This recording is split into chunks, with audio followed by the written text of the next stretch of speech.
Hey everybody, it's Blazing Summoner, just saying hi to all the summoners out there. Just wanted to kind of give you guys an idea of what I'm going for right now.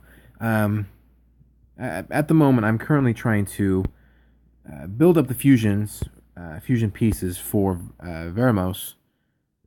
So right now, I'm kind of short-handed. I I do have about two for every fusion that I need to make. So I still need to actually don't have any of the main pieces for Veramos. Um, so I don't have an Argon. I don't have the Akia. I don't have Mikini. I don't have a Kume. Um, I actually had started doing this and kind of had deemed it not really worth it. And I horribly regret my decision. I really wish that I had kept my Kume. I actually had him at a 4 star. And then I was like, you know what? I'm just going to put him towards another 5 star, and kind of work on getting another 5 star up there. Bad decision. Bad choices. Don't do it.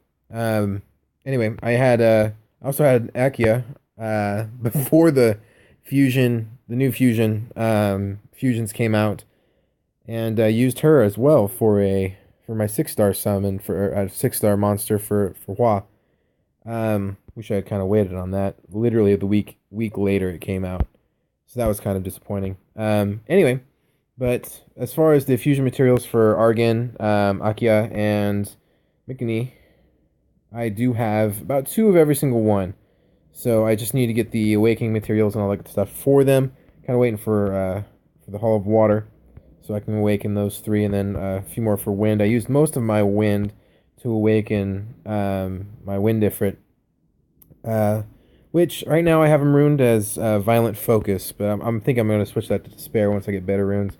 Anyway, but yeah, Veramos is actually a really big part of what I'm looking to do because I'm looking to do Dragon's Lair, and he is a very very large part of being successful in Dragon's Lair because of his ability to cleanse one dot from everyone. So that's one of my biggest things that I'm going to start working on. The second thing I'm going to start working on is actually going to be Guild Wars. I'm actually going to make my own guild, and I'm going to use it just for GP farming because at this point, I don't really use the summoning stones.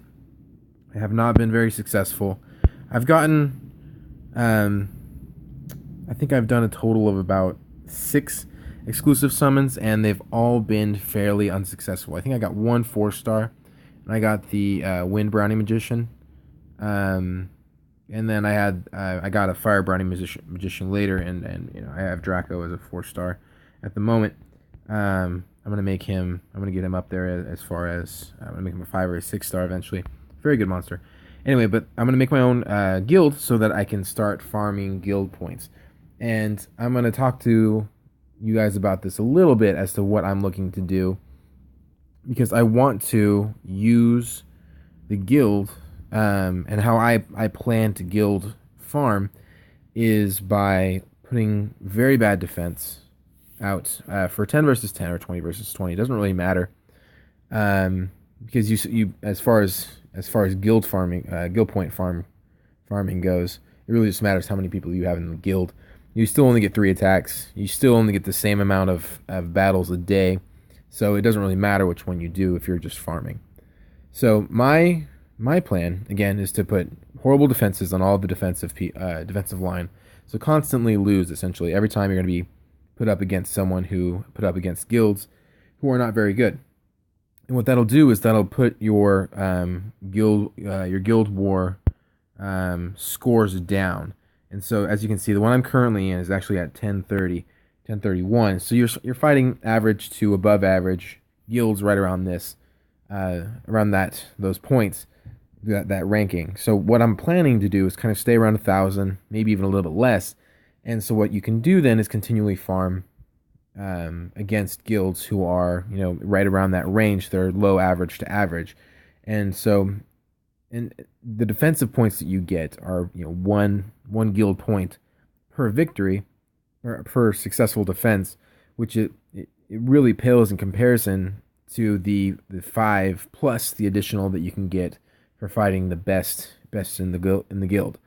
So you are going to be getting much higher points and consistently throughout the week compared to winning winning probably the first couple days, and then losing because you're going against the above average to the high guilds as you get up in your in the rankings, and then you lose, you go back down, then you start winning, and then it kind of goes back and forth, so you don't get consistent guild points throughout the week. So this is definitely going to be my plan as I move along. So if any of you are interested, I'm going to be making the guild. So if anyone watching this decides that they want to kind of follow suit, maybe kind of do a live testing with me, and we'll just see how it goes. So if anyone's interested, I have not made my guild yet, but by the next video, I will have made it. And if you guys are interested, I'm going to start hanging out in a room, and I will post that again in the next video. So anyway, I just wanted to let you guys know where I was going and what I was going to be doing. And I appreciate all your time, and I appreciate you watching the video. And I will see you next time. Bye-bye.